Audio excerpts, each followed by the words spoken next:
നമസ്കാരം. മാധവിക്കുട്ടിയുടെ കഥ അവസാനത്തെ അതിഥി ഒന്ന് കേട്ടു നോക്കിയാലോ? അതിരാവിലെ ഉണർന്നു ശീലിച്ചിരുന്നത് കൊണ്ട് മാത്രം അന്നും 5:30 കഴിഞ്ഞപ്പോൾ മിസ്റ്റർ മിത്ര ഉണർന്നു. പുറത്ത് നിരത്തിന് ജീവൻ വയ്ക്കുകയായിരുന്നു. ആദ്യത്തെ ബസ് ചുമച്ചുകൊണ്ട് ബസ് സ്റ്റേഷനിൽ നിന്ന് നീങ്ങി. ഭ്രാന്തനും ഉണർന്നു കഴിഞ്ഞു. രാത്രി വന്നിട്ട് എൻ്റെ പണമെല്ലാം മോഷ്ടിച്ചത് ആരാണ്? അയാൾ ഉച്ചത്തിൽ അലറി. മിസ്റ്റർ മിത്ര വേഗത്തിൽ ജനൽവാതിൽ അടച്ചു. എന്നിട്ട് എയർ കണ്ടീഷണറുടെ സ്വിച്ച് അമർത്തി. അതൊരു പതിവായി തീർന്നിരുന്നു. തൻ്റെ ഭാര്യയ്ക്ക് തണുപ്പുള്ള മുറിയിൽ കിടക്കാനാണ് ആഗ്രഹം. തനിക്കോ തണുപ്പ് ദുസ്സഹവും. അതുകൊണ്ട് അവൾ ഉറങ്ങിക്കഴിഞ്ഞാൽ ഉടനെ താൻ എയർ കണ്ടീഷണർ നിർത്തി ഒരു ജനൽവാതിൽ തുറന്നിടും. പിന്നീട് അത് സ്വിച്ച് ഓൺ ചെയ്യുക രാവിലെ താൻ എഴുന്നേറ്റ ഉടനെയാണ്. ഈ ചതിയെപ്പറ്റി അവൾക്ക് തീരെ സംശയമില്ല. സംശയമുണ്ടെങ്കിൽ തന്നെ അത് അവൾ ഒരിക്കലും വെളിപ്പെടുത്തിയിട്ടില്ല. അവൾ എന്നും ഒരു കുലീനയ്ക്ക് യോജിച്ച പ്രവൃത്തികൾ മാത്രമേ ചെയ്തിരുന്നുള്ളൂ. തനിക്ക് പലപ്പോഴും അവളുടെ അന്തസ്സുറ്റ പെരുമാറ്റത്തിനു മുൻപിൽ ഒരു അപകർഷതാബോധം അനുഭവപ്പെടാറുണ്ട്. അയാൾ കട്ടിലിലേക്ക് നോക്കി. ചുരുണ്ടുകിടക്കുന്ന പുതപ്പുകൾക്കുള്ളിൽ അവളെ കാണുമെന്ന് അയാൾ കരുതിയിരുന്നു. അവൾ അവിടെയെങ്ങും ഉണ്ടായിരുന്നില്ല. അപ്പോൾ തലേന്നാളത്തെ വിരുന്നു കഴിഞ്ഞവൾ സൽക്കാരമുറിയിലോ വരാന്തയിലോ ചെന്ന് കിടന്നിരിക്കണം. തലവേദനയുള്ളപ്പോൾ അവൾ സാധാരണയായി വരാന്തയിൽ കിടക്കാറുണ്ട്.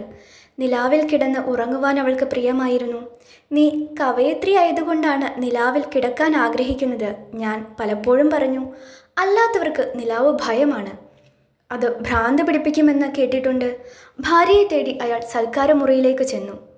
അവിടമാകെ വൃത്തികേടായി തോന്നി അയാൾക്ക്. തലേന്നാൾ കുടിച്ചു വെച്ച ഗ്ലാസുകൾ മേശപ്പുറത്ത് തന്നെ ഇരുന്നിരുന്നു. അവയിൽ മദ്യം കുടിക്കാനിറങ്ങിയ പാറ്റകൾ ചത്തുകിടന്നിരുന്നു. നിലത്ത് സിഗരറ്റ് കുറ്റികൾ ചിതറിക്കിടന്നിരുന്നു. ആശ്രയുണ്ടായിട്ടും ഈ കൂട്ടർ എന്തിന് നിലം കേടുവരുത്തുന്നു? അയാൾ തന്നെത്താൻ ചോദിച്ചു. കവികൾ, പത്രപ്രവർത്തകർ, ശുദ്ധ കാട്ടാള ജാതികൾ ഇവരെയൊക്കെ വീട്ടിൽ ക്ഷണിച്ചു വരുത്തി ഭക്ഷണവും മദ്യവും കൊടുത്ത് പൂജിക്കുന്ന തൻ്റെ ഭാര്യയാണ് ശിക്ഷിക്കേണ്ടത്. എത്ര അനവധി പണമാണ് അവൾ ഇത്തരം വിരുന്നുകൾക്കായി ചെലവഴിക്കുന്നത്? എതിർത്തു പറഞ്ഞിട്ടും ഫലമില്ലല്ലോ. അവൾ ഉണ്ടാക്കുന്ന പണമാണല്ലോ. അവളുടെ മഹാമനസ്കത കൊണ്ടാണല്ലോ താനും തൻ്റെ ഏകപുത്രനായ രമേശും ഇവിടെ ധനവാന്മാരെ പോലെ ജീവിക്കുന്നത്. ഇടയ്ക്കിടയ്ക്ക് തനിക്ക് ഇതെല്ലാം വിട്ട് വീണ്ടും ഡാക്കയിലേക്ക് പോവാൻ ആഗ്രഹം തോന്നാറുണ്ട്. അവിടെ താൻ പണ്ട് താമസിച്ചിരുന്ന ഗ്രാമമുണ്ടല്ലോ. മാത്രമല്ല തൻ്റെ ഗൃഹവും. ഒരുപക്ഷെ അതിൽ വല്ല മുസൽമാൻ കുടുംബവും ഇപ്പോൾ താമസിക്കുന്നുണ്ടാവും. സിഗരറ്റ് കുറ്റികൾ എടുത്ത് ആഷ്ട്രയിൽ നിക്ഷേപിച്ചുകൊണ്ട് അയാൾ അടുക്കളയിലേക്ക് നോക്കി വിളിച്ചു പറഞ്ഞു, ഇതാ കുറച്ച് ചായ വേണം. അടുക്കളയിൽ നിന്ന് പുറത്തേക്ക് എത്തി നോക്കിയ വേലക്കാരി അയാളെ നോക്കി മന്ദഹസിച്ചു. നീപ്പ മധുപൂർ എന്ന ഗ്രാമത്തിൽ ജനിച്ചു വളർന്നവൾ, സുന്ദരി 35 വയസ്സുകാരി, തന്നെ ഇടയ്ക്കിടയ്ക്ക് കാമവിഹ്വലനാക്കുന്നവൾ. ഒരിക്കൽ തനിക്ക് അവളെ പ്രാപിക്കാൻ അവസരം കിട്ടാതിരിക്കില്ല. ഭാര്യ വല്ല പ്രസംഗവേദിയിലും ഇരിക്കുമ്പോൾ, തൻ്റെ മകൻ സിനിമ കാണുമ്പോൾ, വെപ്പുകാരൻ ഭാര്യാഗൃഹത്തിൽ പോകുമ്പോൾ താൻ സകല ജനവാതിലുകളും അടച്ച് ഈ ഇരുണ്ട പെണ്ണിനെ മുറുക്കി ആശ്ലേഷിക്കും. തന്നെ നോക്കി എല്ലായ്പ്പോഴും പുഞ്ചിരി തൂകുന്നതിൻ്റെ മധുരമായ ശിക്ഷ അന്ന് അവൾ അനുഭവിക്കും. അയാൾ ചുറ്റും നോക്കി. തൻ്റെ ഭാര്യ എവിടെ? വരാന്തയിലെ കട്ടിലും ഒഴിഞ്ഞു കിടന്നിരുന്നു. നീപ്പ യജമാനത്തി എവിടെ? അയാൾ ചോദിച്ചു. ഉറങ്ങിക്കിടക്കുന്നില്ലേ? അവൾ ചോദിച്ചു. ഞാൻ ഇന്ന് രാവിലെ കണ്ടിട്ടില്ലല്ലോ. യജമാനനും കണ്ടിട്ടില്ലേ? അയാൾ തലയാട്ടുക മാത്രം ചെയ്തു. അതേ നിമിഷത്തിൽ വേലക്കാരി ഉറക്കെ നിലവിളിച്ചുകൊണ്ട് നിലത്ത് മറിഞ്ഞു വീണു. അവൾ കണ്ട കാഴ്ച അപ്പോൾ അയാളും കണ്ടു. വലിയ സോഫയ്ക്ക് പിന്നിൽ കിടക്കുകയായിരുന്നു ആ വീട്ടിലെ യജമാനത്തെ. വെളുത്ത സാരിയുടെ നടുവിൽ രക്തക്കറകൾ, നെഞ്ചത്ത് കഠാര്. അവരുടെ മുഖത്ത് നോക്കാൻ പോലും അയാൾക്ക് ധൈര്യം വന്നില്ല. പക്ഷേ അയാൾ അവരുടെ ഇടത്തെ കൈ പൊക്കി പൾസ് പരിശോധിച്ചു. തണുത്ത ആ കൈയിൽ പൾസ് മിടിച്ചിരുന്നില്ല. വേലക്കാരി ബോധരഹിതയാണ്. ഇനി താൻ എന്തു ചെയ്യണം? അയാൾ തന്നോട് തന്നെ ചോദിച്ചു. പോലീസിനെ അറിയിക്കണോ അതോ മകനെ ഉണർത്തണോ? രമേശ് ഈ മരണത്തിൽ ദുഃഖിക്കുകയില്ല. കാരണം അവനും അവളും തമ്മിൽ യാതൊരു മമതയുമില്ലാതായി കഴിഞ്ഞിട്ട് 2 വർഷങ്ങൾ കഴിഞ്ഞു. രമേശ് റോഡറസ്കിൻ്റെ മകളും നഗരത്തിലെ ഒരു ബ്യൂട്ടി സലൂണിൽ മുടി മുറിക്കുന്നവളുമായി ലീസയെ സ്നേഹിച്ചു തുടങ്ങിയതോടെ അവർ തമ്മിൽ ഒരു ശീതസമരം ആരംഭിച്ചു. ലീസയെ വിവാഹം ചെയ്തുകൊണ്ടുവരാൻ ഉദ്ദേശിക്കുന്നുവെങ്കിൽ ആദ്യമായി പെട്ടിയും സാമാനങ്ങളുമായി ഗൃഹം വിട്ടു പോകണമെന്ന് രമേശിനോട് അവൻ്റെ ചിറ്റമ്മ പറഞ്ഞു.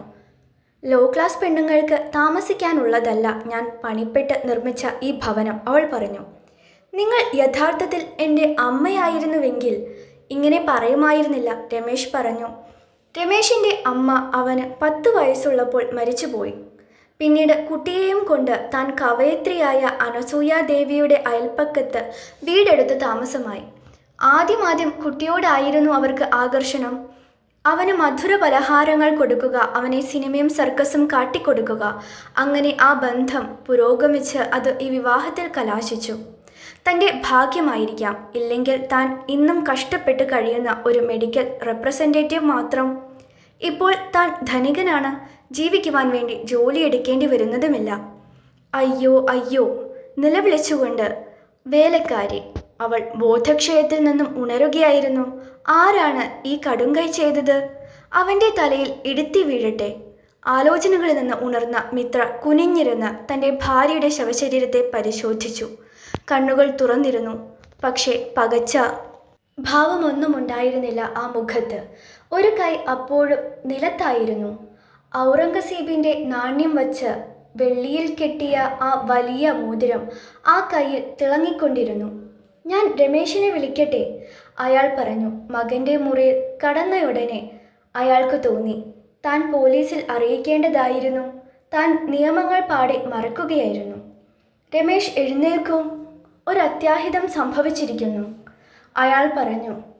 രമേശ് യാതൊരു ജിജ്ഞാസയും പ്രകടിപ്പിച്ചില്ല.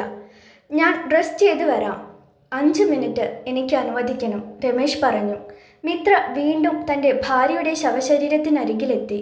വേലക്കാരി അപ്പോഴും നെഞ്ചത്തടിച്ച് കരഞ്ഞുകൊണ്ടിരുന്നു. ഇനി കുറച്ചു നേരത്തിന് നിർത്ത് നിന്റെ കരച്ചിൽ, അയാൾ പിറുപിറുത്തു. ഇനി പോലീസുകാർ വരുമ്പോൾ കരയാം. അർദ്ധരാത്രിക്ക് ശേഷം താൻ ഒരിക്കൽ ഉണർന്നപ്പോൾ സൽക്കാരമുറിയിൽ നിന്ന് അവളുടെ സംഭാഷണം കേട്ടതായി മിത്ര ഓർമ്മിച്ചു. പിന്നീട് എപ്പോഴാണ് സംസാരം നിലച്ചത്? എപ്പോഴാണ് അവസാനത്തെ അതിഥിയും യാത്രയായത്? അവസാനത്തെ അതിഥി കൊലപാതകിയായിരുന്നുവോ? പല ചോദ്യങ്ങളും അയാളുടെ മനസ്സിനെ അലട്ടിക്കൊണ്ടിരുന്നു.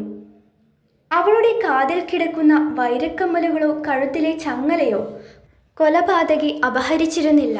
അപ്പോൾ അയാൾ മോഷ്ടാവല്ല, തീർച്ചയാണ്. പിന്നെ അവളെ കൊന്നതുകൊണ്ട് അയാൾ എന്തു നേടി?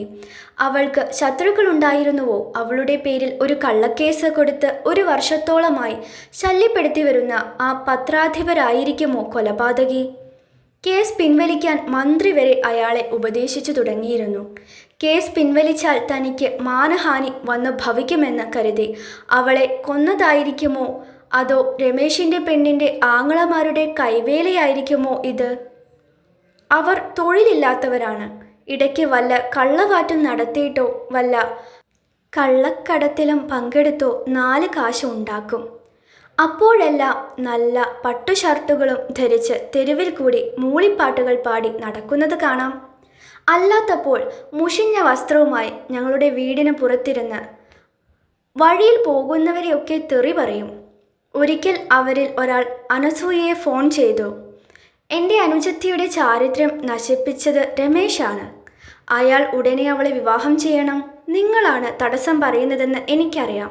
സൂക്ഷിക്കണം. ഞാൻ നിങ്ങളെ കുത്തിക്കൊന്നും അനിയത്തിയുടെ ഭാവി സുരക്ഷിതമാക്കും. അവനായിരിക്കുമോ യഥാർത്ഥ കൊലപാതകി? ഇതാര് ചെയ്തു? രമേശ് ചോദിച്ചു. അവൻ്റെ മുഖത്ത് യാതൊരു ക്ഷോഭവും കണ്ടില്ല. ചുണ്ടിൽ ഒരു മന്ദഹാസം വിടരുന്നുവെന്നു കൂടി മിത്ര സംശയിച്ചു. എന്നോട് ചോദിച്ചിട്ട് എന്ത് ഫലം? മിത്ര ചോദിച്ചു. ഞാൻ ഉറങ്ങുകയായിരുന്നു, ഒന്നും അറിഞ്ഞില്ല. അതെല്ലാം പോലീസുകാരോട് അച്ഛൻ പറഞ്ഞുകൊള്ളും, രമേശ് പറഞ്ഞു. എന്നിട്ട് ഫോണിലൂടെ പോലീസിനെ വിവരമറിയിച്ചു. മിത്ര പരിഭ്രമത്താൽ വിയർത്തു. നീ എന്നെ സംശയിക്കുന്നുവെന്നോ? അയാൾ മകനോട് ചോദിച്ചു. ഞാൻ അത്രയ്ക്ക് നിഷ്ഠൂരനാണെന്ന് നീ കരുതുന്നുവോ? മാത്രമല്ല ഞാൻ അവളെ എല്ലായ്പ്പോഴും അങ്ങേയറ്റം ആരാധിച്ചിരുന്നുവല്ലോ. അച്ഛൻ പണത്തെയും ആരാധിച്ചിരുന്നു, രമേശ് പറഞ്ഞു. മഹാപാപി, മിത്ര അട്ടഹസിച്ചു. നിനക്കെങ്ങനെ ധൈര്യം വന്നു ഇത്തരമൊരു ആരോപണം നടത്തുവാൻ? നീ ആ പെണ്ണിൻ്റെ സഹവാസം കൊണ്ട് പാടെ മാറിയിരിക്കുന്നുവെന്ന് അനസൂയ പറഞ്ഞപ്പോൾ ഞാനത് വിശ്വസിക്കാൻ കൂട്ടാക്കിയില്ല. ഇപ്പോഴാണ് അതിൻ്റെ വാസ്തവം മനസ്സിലാക്കുന്നത്. വാസ്തവം മനസ്സിലാക്കിയിട്ടും ഫലമില്ലല്ലോ, രമേശ് പറഞ്ഞു. ഈ പറയുന്നതിൻ്റെ അർത്ഥം? മിത്ര ചോദിച്ചു. അത് ഉടനെ തന്നെ അച്ഛന് മനസ്സിലാകും, രമേശ് മന്ദഹസിച്ചുകൊണ്ട് പറഞ്ഞു. പോലീസുകാർ വരട്ടെ. വേലക്കാരി ഉറക്കെ തേങ്ങി. നേരം 8:30 മണി. എന്നിട്ടും 4 മണിക്കൂർ മുൻപ് ഉണർന്നെഴുന്നേറ്റ് കോലായിൽ വന്നിരിക്കുന്ന റോഡറിസ്ക് എന്ന കിഴവന് ഒരു കപ്പ് ചായയോ കാപ്പിയോ കൊടുക്കാൻ ആരും മുതിർന്നില്ല. വീട്ടിലുള്ളവർക്കൊക്കെ പിടിപ്പത് ജോലിയുണ്ടായിരുന്നു. ലീസയ്ക്ക് കുളിച്ച് ഉടുപ്പ് ധരിച്ച് പട്ടണത്തിലേക്ക് 9 മണിയുടെ ഇലക്ട്രിക് വണ്ടി പിടിക്കണം. കുളിക്കും മുൻപ് ഇന്നലെ ധരിച്ച ഉടുപ്പുകളും അടിവസ്ത്രങ്ങളും സോപ്പ് പൊടി കലക്കിയ വെള്ളത്തിൽ മുക്കിയെടുത്ത് അലക്കണം. 10 മണി കഴിഞ്ഞാൽ ഒരൊറ്റ പൈപ്പിലും വെള്ളം കാണുകയില്ല. വസ്ത്രങ്ങൾ ഉണക്കാനിട്ട് ലീസ കുളിമുറിയിൽ കൃത്യം 8-ന് കടക്കുന്നു. പിന്നെ പുറത്തു വരുന്നത് 8:30-ക്കാണ്. പിന്നീട് മുഖത്ത് പൗഡറും ചായവും തേക്കൽ കഴിയാൻ 1/4 മണിക്കൂറാവും. ഉച്ചയ്ക്ക് കഴിക്കാനുള്ള സാൻഡ്വിച്ചും മത്സ്യം വറുത്തതും ഒരു പ്ലാസ്റ്റിക് പെട്ടിയിലാക്കി അവൾ തൻ്റെ കറുത്ത സഞ്ചിയിൽ നിക്ഷേപിക്കുന്നു. ഇതൊക്കെ കഴിയുമ്പോഴേക്കും സ്റ്റേഷനിലേക്ക് നടക്കാനുള്ള സമയമാവും. സ്റ്റേഷൻ വീട്ടിൽ നിന്ന് ഒരു ഫർലോങ് ദൂരെ. പക്ഷേ ലീസ മടമ്പ് പൊങ്ങിയ ഷൂസുകളാണ് ധരിക്കാറുള്ളത്. അതുകൊണ്ട് അവൾക്ക് ധൃതിയിൽ ഓടുവാനൊന്നും കഴിയില്ലല്ലോ. എനിക്ക് ദാഹിച്ചിട്ട് വയ്യ, റോഡറിസ്ക് പറഞ്ഞു. ആരും അത് കേട്ടാൽ തന്നെ ശ്രദ്ധിച്ചില്ല. മൂത്ത മകൻ അപ്പോഴും കട്ടിലിൽ കിടന്ന് കൂർക്കം വലിക്കുകയായിരുന്നു. അയാളുടെ വലബനിയൻ അവിടെയായി കീറിയിരുന്നു. രോമനിബിഡമായ വയറ്റിൽ കണ്ണോടിച്ചുകൊണ്ട് റോഡറിസ്ക് പിരാഗി. പന്നി. രണ്ടാമത്തെ മകൻ സിറിൽ അടുക്കളയിൽ നിന്ന് ഒരു മഗ്ഗിൽ ചായയുമായി പുറത്തു വന്നു. ആവി ഉയരുന്ന ചായ. വൃദ്ധൻ്റെ വായിൽ വെള്ളമൂറി. ആ ചായ എനിക്ക് തരൂ മോനെ, അയാൾ പറഞ്ഞു. സിറിൽ പൊട്ടിച്ചിരിച്ചു. അയാൾ തിണ്ണമേൽ ഇരുന്ന് ചായ ഊതി കുടിച്ചു തുടങ്ങി. ഞാൻ ചേട്ടത്തിയമ്മയുടെ സേവയ്ക്ക് നിന്നിട്ട് കിട്ടിയ ചൂട് ചായയാണ്, അയാൾ വൃദ്ധനോട് പറഞ്ഞു. ഇത് ഞാൻ അച്ഛനല്ല, ദൈവം തമ്പുരാനും കൊടുക്കില്ല. എനിക്ക് ചായ എപ്പോഴാണ് തരിക എന്ന് മറിയയോട് ചോദിക്കും മോനെ, റോഡറിസ്ക് പറഞ്ഞു. എൻ്റെ ചുമയ്ക്ക് അല്പം ശമനമുണ്ടാകും ചായ കുടിച്ചാൽ. അച്ഛൻ്റെ ചുമ മാറിയിട്ട് ഏടത്തി അമ്മയ്ക്ക് എന്താണ് കിട്ടുക? സിറിൽ ചോദിച്ചു. എന്നിട്ട് ആ ചോദ്യത്തിൻ്റെ ഗൂഢാർത്ഥം നുണച്ചുകൊണ്ട് അയാൾ പൊട്ടിച്ചിരിച്ചു. വൃദ്ധൻ ചുമർ തപ്പിക്കൊണ്ട് അടുക്കളയിലേക്ക് നീങ്ങി. അവിടെ തട്ടിൽ നിന്ന് തൂങ്ങുന്ന ഒരു ബൾബ് കത്തുന്നുണ്ടായിരുന്നു. മറിയ 2 തട്ടത്തിൽ ചപ്പാത്തികൾ ഉണ്ടാക്കി വച്ചിരുന്നു. ഒന്നിൽ വെണ്ണ പുരട്ടിയെടുത്തവ, മറ്റേതിൽ ഉണക്കച്ചപ്പാത്തികൾ. വൃദ്ധനെ കണ്ട ഉടനെ മറിയ തൻ്റെ ടവലെടുത്ത് നല്ല ചപ്പാത്തി തട്ടം ആകെ മൂടി. അച്ഛൻ എന്തിനാണ് ഈ അടുക്കളയിൽ വരുന്നത്? അവൾ ചോദിച്ചു. ഞാൻ അങ്ങോട്ട് കൊണ്ടുവന്ന് തരില്ലേ എന്തു വേണമെങ്കിലും. വൃദ്ധൻ നിലത്ത് കുത്തിയിരുന്ന് മെല്ലെ ചിരിച്ചു. ഏതായാലും വന്ന സ്ഥിതിക്ക് എനിക്ക് കുറച്ച് ചായയോ 4 വെണ്ണ തേച്ച ചപ്പാത്തികളും തരൂ. നിന്റെ ഭർത്താവിന് മാത്രമല്ല, ഞങ്ങൾക്കും ആഗ്രഹമുണ്ട് നല്ല ഭക്ഷണം തിന്നുവാൻ. അയ്യോ, അച്ഛൻ എന്തൊക്കെയോ മനസ്സിൽ വച്ചുകൊണ്ട് പറയുന്നു, മറിയ പറഞ്ഞു. ഞാൻ ഒരു പക്ഷഭേദവും കാണിക്കാറില്ലല്ലോ. എടി മറിയ, ഒരു കാര്യം നീ ഓർക്കണം, വൃദ്ധൻ വിരൽ ചൂണ്ടിക്കൊണ്ട് പറഞ്ഞു. ഇവിടെ ആകെക്കൂടി ഒരാൾ മാത്രമേ പണം സമ്പാദിക്കുന്നുള്ളൂ. അത് എൻ്റെ മകൾ ലിസിയാണ്. അവൾ എല്ലാ മാസവും 400 റുപ്പിക ഈ വീട്ടിലേക്ക് കൊണ്ടുവരുന്നുണ്ട്. അതിൽ 300 അവൾ നിന്നെ ഏൽപ്പിക്കുന്നു, ഞങ്ങൾക്കൊക്കെ ഭക്ഷണം പാകം ചെയ്തു തരാനായി. മതി, എനിക്കെല്ലാം അറിയാം, മറിയ പറഞ്ഞു. ഇതൊന്നും എന്നെ ഓർമ്മപ്പെടുത്തണ്ട. ഞാൻ ഒന്നും ഒളിച്ചു വെച്ച് തിന്നുന്നവളല്ല. എടുത്തുകൊള്ളൂ, എല്ലാം തിന്നുകൊള്ളൂ. അവൾ 2 തട്ടകങ്ങളും വൃദ്ധൻ്റെ അടുക്കൽ വച്ചു. എന്നിട്ട് ഒരു ഗ്ലാസ്സിൽ ചായയും ഒഴിച്ചു കൊടുത്തു. വൃദ്ധൻ ഇടവും വലവും നോക്കാതെ സകലതും ഭക്ഷിച്ചു. തട്ടങ്ങൾ കാലിയായപ്പോൾ അയാൾ എഴുന്നേറ്റ് വീണ്ടും കോലായിലേക്ക് നടന്നു. മറിയ പൊട്ടിക്കരഞ്ഞുകൊണ്ട് തൻ്റെ ഭർത്താവിൻ്റെ കട്ടിലിലേക്ക് ചെന്നു. എന്നെ കൊന്നുകളയൂ, അവൾ പറഞ്ഞു. എനിക്ക് വയ്യ ഇങ്ങനെ ശകാരം കേട്ട് ഇവിടെ ഒരടിമയെപ്പോലെ കഴിയാൻ. അവളുടെ ഭർത്താവ് കണ്ണുകൾ മിഴിച്ചു. പക്ഷെ അയാൾ സംസാരിച്ചില്ല. ആകപ്പാടെ ജീവിതം മടുത്തു കഴിഞ്ഞെന്ന മുഖഭാവമായിരുന്നു അയാളുടേത്. മറിയ ഉച്ചത്തിൽ തേങ്ങി. എന്താണ് ഏടത്തിയമ്മേ ഈ ദുഃഖത്തിൻ്റെ കാരണം? ലീസ ചോദിച്ചു. അവൾ കുളി കഴിഞ്ഞ് മുടി തുവർത്തിക്കൊണ്ടാണ് പ്രവേശിച്ചത്. അവൾ കറുത്തവളെങ്കിലും അവയവ ഭംഗിയുള്ളവളായിരുന്നു. അച്ഛൻ അടുക്കളയിലെ സകല ഭക്ഷണവും തിന്നു തീർത്തു. മറിയ പറഞ്ഞു. ഇനി ഞാൻ നിനക്ക് എന്ത് തരും ലീസ? ഇനി ഞാൻ എന്ത് കൊടുക്കും ഈ ഒന്നിനും കൊള്ളാത്തവന്? സിറിൽ അവളുടെ വാക്കുകൾ കേട്ട് മുറിയിലേക്ക് വന്നു. അച്ഛൻ ഞങ്ങളെ പട്ടിണിയാക്കിയോ? അയാൾ ചോദിച്ചു. ആകപ്പാടെ ഒരസ്ഥി പഞ്ചരം. പക്ഷേ ഈ ലോകം മുഴുവൻ തട്ടത്തിൽ ഇട്ടുകൊടുത്താൽ തിന്നും ഈ കിഴവൻ, സിറിൽ പറഞ്ഞു. കിഴവൻ അത് കേട്ടു. അയാൾക്ക് ദേഷ്യം വന്നു. എനിക്കായി ഇവൾ തന്നത് മാത്രമേ ഞാൻ തിന്നിട്ടുള്ളൂ. അപഹരിച്ചു തിന്ന് ശീലിച്ചവനല്ല ഞാൻ, അയാൾ പറഞ്ഞു. ഈ ദാരിദ്ര്യത്തിൽ നിന്നും വേഗം രക്ഷപ്പെടാൻ നമുക്ക് കഴിയില്ലേ ലീസ? സിറിൽ ചോദിച്ചു. നിന്റെ കല്യാണം എന്നാണ് നടക്കുക? വേണ്ടി വന്നാൽ നിനക്ക് വേണ്ടി ഒരു കൊല നടത്തുവാനും കൂടി ഞാൻ തയ്യാറാണ്. സിറിൽ ചിരിക്കുന്നു. ലീസ പറഞ്ഞു. ഏട്ടൻ്റെ ഇത്തരത്തിലുള്ള സംസാരം ാണ് എൻ്റെ സ്ഥിതി കൂടുതൽ വഷളാക്കിയത്. ഇപ്പോൾ രമേശിൻ്റെ ചിറ്റമ്മ പറയുന്നു ഈ കല്യാണം നടക്കുകയില്ല എന്ന്. അവരൊക്കെ സംസ്കാരമുള്ളവരാണ്, ധനികരാണ്. അവരോട് പെരുമാറുമ്പോൾ ജ്യേഷ്ഠന് കുറച്ച് അച്ചടക്കം കാണിക്കാമായിരുന്നില്ലേ? പോടി, നിന്റെ സംസ്കാരമുള്ളവർ, സിറിൽ പറഞ്ഞു.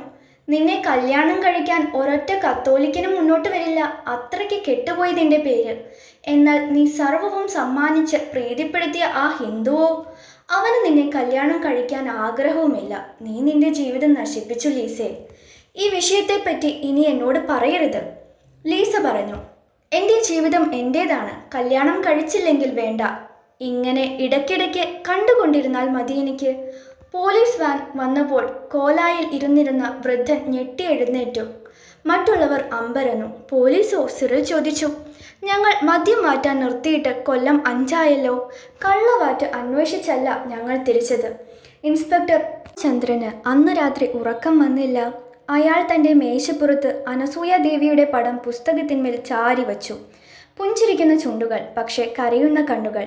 വെയിലും മഴയും ഒത്തുചേർന്ന ഒരു ദിവസത്തെ പോലെയായിരുന്നു ആ കവയിത്രി. താൻ ഒരു സ്കൂൾ വിദ്യാർത്ഥിയായിരുന്നപ്പോൾ തന്നെ അവരെ ആരാധിച്ചിരുന്നു. അവരുടെ പ്രേമഭാരം വഹിക്കുന്ന ഈരടികൾ താൻ ഏകാന്തതയിൽ പാടാറുണ്ടായിരുന്നു.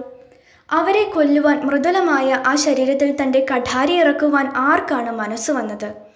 അവർക്ക് ശത്രുക്കളെ ഉണ്ടായിരുന്നില്ല എന്ന് തന്നോട് പ്രസ്താവിച്ച ഭർത്താവ് കൂടിയും വാസ്തവത്തിൽ ആ നിർഭാഗ്യവതിയുടെ ശത്രുവായിരുന്നു.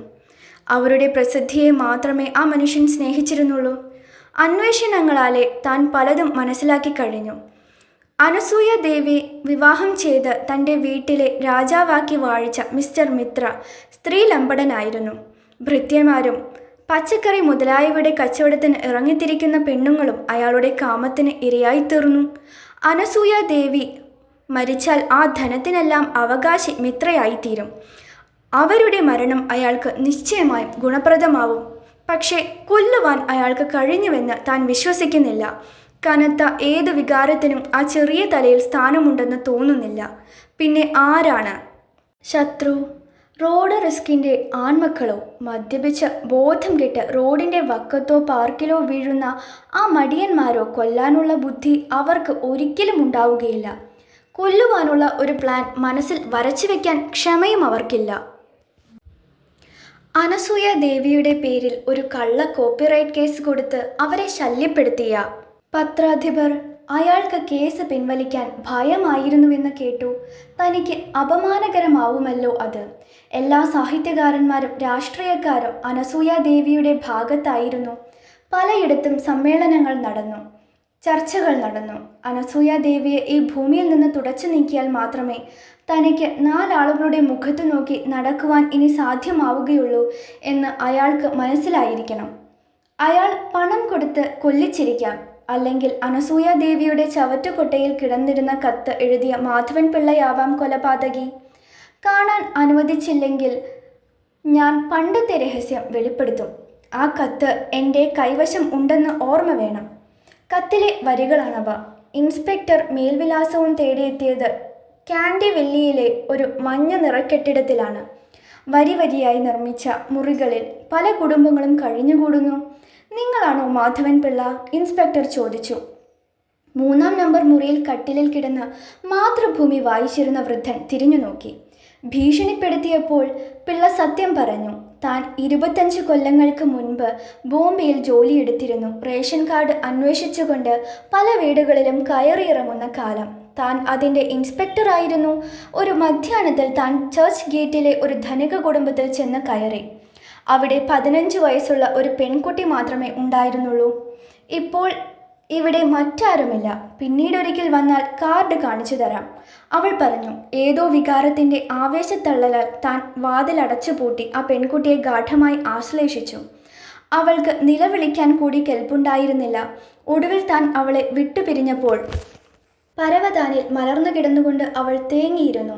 വാതിലടയ്ക്കുമ്പോൾ അവൾ ചോദിച്ചു, നിങ്ങൾ ആരാണ്? എൻ്റെ പേര് മാധവൻ പിള്ളയെന്നാണ്. പോലീസിൽ അറിയിക്കാനാണോ ഭാവം? താൻ പറഞ്ഞു. എന്തും സഹിക്കാനുള്ള ധൈര്യം അന്നൊക്കെ തനിക്കുണ്ടായിരുന്നു. ആ പെൺകുട്ടി എഴുന്നേറ്റ് വന്ന് തന്നെ ചുംബിച്ചു. ഇല്ല, ഇത് ഞാൻ ആരോടും പറയുകയില്ല, അവൾ പറഞ്ഞു. ഏകദേശം 4 മാസങ്ങൾ കഴിഞ്ഞപ്പോൾ തനിക്കൊരു കത്ത് വന്നു. അവളുടെ കത്ത്. അന്നാണ് താൻ അവളുടെ പേര് അനസൂയ എന്നാണെന്ന് മനസ്സിലാക്കിയത്. അവൾ ബംഗാളിയാണെന്നോ അച്ഛനമ്മമാരുടെ ഏകപുത്രിയാണെന്നോ താൻ ധരിച്ചിരുന്നില്ല. എന്നെ വിവാഹം ചെയ്യണം, ഞാൻ ഗർഭിണിയാണ്, നിങ്ങളാണല്ലോ ഉത്തരവാദി, ഉടനെ എന്നെ കാണാൻ വരണം, അനസൂയ. കത്ത് കിട്ടിയപ്പോൾ അവിടെ പോകാമായിരുന്നു, അവളെ വിവാഹം ചെയ്യാമായിരുന്നു. പക്ഷേ അവളുടെ മാതാപിതാക്കന്മാരെ ഭയന്ന് താൻ ഉടനെ നഗരം വിട്ട് തൻ്റെ നാട്ടിലേക്ക് പോവുകയാണുണ്ടായത്. പിന്നെ താൻ അലഞ്ഞു, പട്ടിണി കിടന്നു, രോഗിയായി, വൃദ്ധനായി, ആരുമില്ലാത്തവനായി. അങ്ങനെ ഇരിക്കുമ്പോഴാണ് തൻ്റെ നാക്കിൽ ഒരു പഴുപ്പ് കണ്ടു തുടങ്ങിയത്. അത് ക്യാൻസർ ആവാൻ സാധ്യതയുണ്ടെന്ന് മനസ്സിലാക്കിയ ഡോക്ടർ പറഞ്ഞു, ഉടനെ ബോംബെക്ക് പോയിക്കൊള്ളുവാൻ. ടാറ്റ മെമ്മോറിയൽ ഹോസ്പിറ്റലിൽ പോയാൽ താൻ ഒരുപക്ഷെ രക്ഷപ്പെട്ടേക്കാം. തൻ്റെ പെങ്ങളുടെ മകൻ ശശി ബോംബെയിൽ ഒരു പ്രൈവറ്റ് കമ്പനിയിൽ ഉദ്യോഗസ്ഥനാണ്. അവന് കത്തെഴുതി പണം വരുത്തി അങ്ങനെ ഇവിടെ എത്തി. മാധവൻ പിള്ള പറഞ്ഞു. അപ്പോഴാണ് ഞാൻ കേട്ടത് അനസൂയ ദേവി ഇവിടെ വലിയ മോടിയിൽ കഴിയുന്നു എന്ന്. ഒന്ന് കാണണമെന്ന് തോന്നി. എനിക്ക് ഒന്നും നഷ്ടപ്പെടാനില്ലല്ലോ, വല്ലതും കിട്ടിയാൽ ലാഭവും. അവരുടെ കത്ത് കൈവശമുണ്ടോ? ഇൻസ്പെക്ടർ ചോദിച്ചു. മാധവൻ പിള്ള തലകുലുക്കി. അതുമാത്രമാണ് എൻ്റെ ജീവിതത്തിലെ സമ്പാദ്യം. അയാൾ ചിരിച്ചുകൊണ്ട് പറഞ്ഞു. ഞാൻ അവർക്ക് കത്തെഴുതിയത് ഒരു തെറ്റാണെങ്കിൽ എന്നെ നിങ്ങൾ ശിക്ഷിച്ചുകൊള്ളൂ. എനിക്ക് ജയിലിൽ കിടക്കാമല്ലോ. കുറച്ചുകാലം സർക്കാരിൻ്റെ ചെലവിൽ അവർ നിങ്ങളെ അയച്ചതാണോ എന്നെ അറസ്റ്റ് ചെയ്യുവാൻ? ക്യാൻസർ പിടിച്ച ഈ വൃദ്ധനെ? അനസൂയ ദേവി എന്നെ അയച്ചതല്ല, അയക്കുകയില്ല. ഇൻസ്പെക്ടർ പറഞ്ഞു. അവർ മരിച്ചു പോയിരിക്കുന്നു. ഇന്നലെ രാത്രി അവരെ ആരോ കുത്തിക്കൊന്നു. അതാരാണെന്ന് അന്വേഷിക്കാൻ ഞാൻ ഇറങ്ങിത്തിരിച്ചതാണ്. ഞാനല്ല, മാധവൻ പിള്ള പറഞ്ഞു. ഞാൻ ഒരിക്കലും അവളെ കൊല്ലില്ല. ഞാൻ ഒന്നിനും കൊള്ളാത്തവനായിരിക്കാം, പക്ഷേ ഞാനൊരു കൊലപാതകിയല്ല. അത് എനിക്കും അറിയാം, ഇൻസ്പെക്ടർ പറഞ്ഞു. നിങ്ങളുടെ മരുമകൻ ഇന്നലെ രാത്രി എവിടെയായിരുന്നു? അവൻ ഇവിടെ കിടന്നുറങ്ങുകയായിരുന്നു, പിള്ള പറഞ്ഞു. അവൻ അവരുടെ മേൽവിലാസം കൂടി അറിയില്ല. അവനെ ശങ്കിക്കരുത്, അവൻ നിരപരാധിയാണ്. അവൻ്റെ അടുത്ത് ഞാൻ താമസിക്കാൻ വന്നതുകൊണ്ട് അവനും ബുദ്ധിമുട്ടായി. എനിക്ക് കേരളത്തിൽ കിടന്ന് മരിക്കാമായിരുന്നു. ഇൻസ്പെക്ടർ എഴുന്നേറ്റു. ഞാൻ പോയി വരട്ടെ, അയാൾ പറഞ്ഞു. പിന്നെയൊരിക്കൽ കാണാം.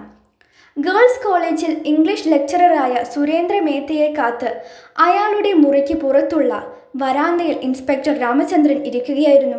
ഒരു പെൺകുട്ടി അയാളുടെ അടുത്ത് വന്നു നിന്നുകൊണ്ട് പറഞ്ഞു, എനിക്ക് ആ കൊലക്കേസിനെ സംബന്ധിച്ച് പല വിവരങ്ങളും കിട്ടിയിട്ടുണ്ട്. ഇൻസ്പെക്ടർ ഒന്നും പറഞ്ഞില്ല. അവളെ കണ്ടാലുടനെ ഒരു ഹിസ്റ്റീറിയക്കാരിയാണെന്ന് ആർക്കും മനസ്സിലാവും. മെലിഞ്ഞ് നീര് വലിഞ്ഞ ശരീരം, ജ്വലിക്കുന്ന കണ്ണുകൾ. ഞാനാണ് മേരി, അവൾ പറഞ്ഞു. ഞാൻ സുരേന്ദ്ര മേത്തയുടെ ശിഷ്യയാണ്. അദ്ദേഹത്തിൻ്റെ രഹസ്യങ്ങളെല്ലാം എനിക്കറിയാം. ഞാൻ മേത്തയോട് സംസാരിക്കാനാണ് വന്നിരിക്കുന്നത്, ശിഷ്യരോടല്ല, ഇൻസ്പെക്ടർ പറഞ്ഞു.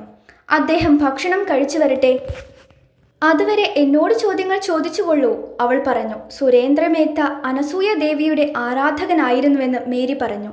അയാൾ അവർക്ക് പ്രേമലേഖനങ്ങൾ അയക്കുക മാത്രമല്ല, അവരെ സന്ദർശിക്കാറുമുണ്ടായിരുന്നു. കൊലപാതകം നടന്ന രാത്രിയിൽ അയാൾ അവരുടെ വീട്ടിലെ വിരുന്നിൽ പങ്കെടുക്കാനായി ഡ്രസ് ചെയ്ത് പോയിരുന്നു. മേരി അയാൾ ടാക്സി പിടിക്കുന്നത് കണ്ടപ്പോൾ എങ്ങോട്ടാണ് പോകുന്നത് എന്ന് അയാളോട് ചോദിക്കുകയുണ്ടായി. അനസൂയ ദേവിയുടെ വീട്ടിലെ ഡിന്നറിൽ പങ്കുകൂടുവാൻ പോവുകയാണെന്ന് അയാൾ പറഞ്ഞു. അയാളുടെ വേഷം വിചിത്രമായിരുന്നു. കറുത്ത സൂട്ട്, കറുത്ത ഷർട്ട്, കറുത്ത കൈലേസ്. ആരുടെയോ മരണത്തിൽ അനുശോചിക്കാനായി പോകുന്നത് പോലെയുണ്ടെന്ന് അവൾ പറയുകയും ചെയ്തു. അപ്പോൾ സുരേന്ദ്ര മേത്ത ഒന്നും പറഞ്ഞില്ല. തനിക്ക് അനസൂയ ദേവിയോട് കനത്ത അസൂയയുണ്ടെന്ന് അയാൾ ധരിച്ചു വച്ചിരുന്നു. തനിക്ക് എന്തിന് ആ മധ്യവയസ്കയോട് അസൂയ? അനസൂയ ദേവിയെപ്പറ്റി കേൾക്കാൻ കൊള്ളാത്ത പല കഥകളും നഗരത്തിൽ പ്രചരിച്ചിരുന്നു. അവരുടെ സ്വകാര്യ ജീവിതം വഷളാണ്. അവർക്ക് സദാചാര ബോധമേയില്ല. മേരി സംസാരിച്ചു കൊണ്ടിരിക്കുമ്പോൾ സുരേന്ദ്ര മേത്ത അവിടെ വന്നെത്തി. അയാൾ ഇൻസ്പെക്ടറെ തൻ്റെ മുറിയിലേക്ക് ആനയിച്ചു. വാതിൽ പൂട്ടിയതിനു ശേഷം അയാൾ പറഞ്ഞു, ചുമരുകൾക്കും കാതുണ്ട്. നിങ്ങൾ ഇന്നലെ രാത്രി അനസൂയ ദേവിയുടെ ഡിന്നറിന് പോയിരുന്നുവോ? ഇൻസ്പെക്ടർ ചോദിച്ചു. ഉവ്, ഞാൻ 7:30 മുതൽ രാത്രി 11 വരെ അവിടെ ഉണ്ടായിരുന്നു, മേത്ത പറഞ്ഞു. അയാളുടെ കൈത്തലം അകാരണമായി വിറച്ചുകൊണ്ടിരുന്നു. നിങ്ങളും അവരുമായി ഉള്ള ബന്ധം? ഇൻസ്പെക്ടർ ചോദിച്ചു.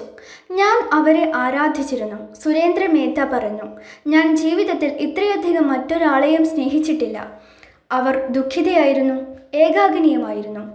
അവരോട് ഈ നഗരം വിട്ട് എൻ്റെ കൂടെ ഗുജറാത്തിൽ വരാൻ ഞാൻ എത്രയോ തവണ നിർബന്ധിച്ചു. അവരുടെ ജീവൻ എന്നാൽ രക്ഷപ്പെടുമായിരുന്നു.